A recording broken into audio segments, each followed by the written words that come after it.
I've been seeing a lot of things talking of the people making commentary.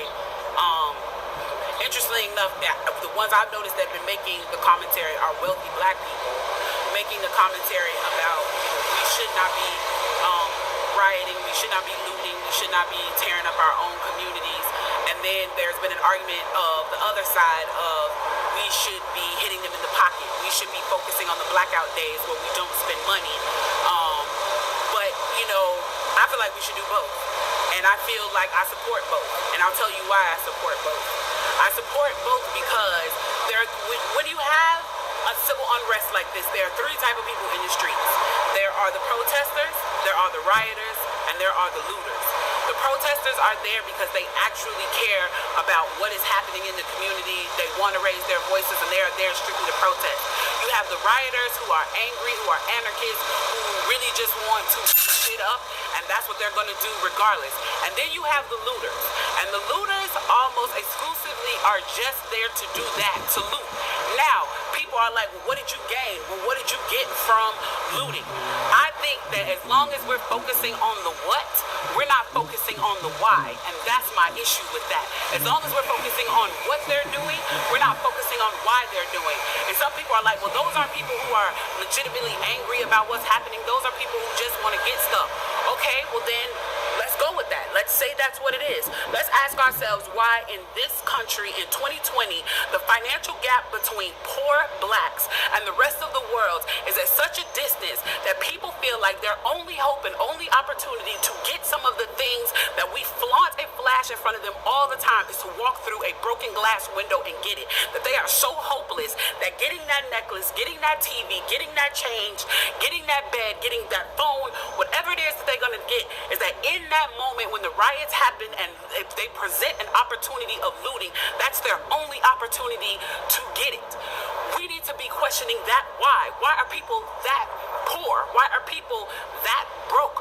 Why are people that food insecure, that clothing insecure, that they feel like their only shot, that they are shooting their shot by walking through a broken glass window to get what they need.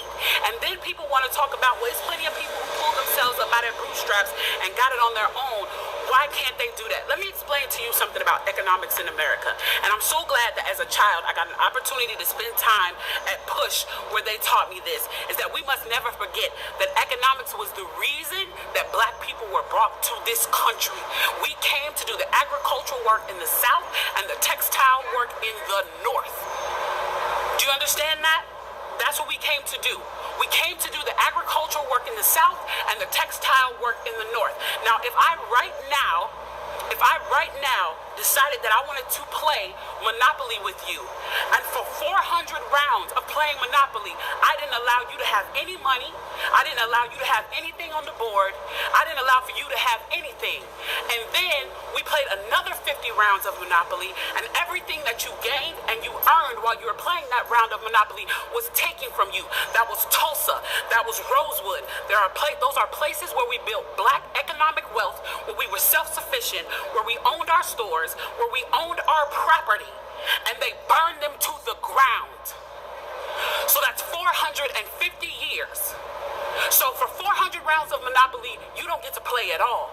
Not only do you not get to play, you have to play on the behalf of the person that you're playing against.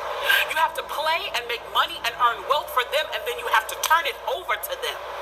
So then for 50 years, you finally get a little bit and you're allowed to play. And every time that they don't like the way that you're playing, or that you're catching up, or that you're doing something to be self-sufficient, they burn your game.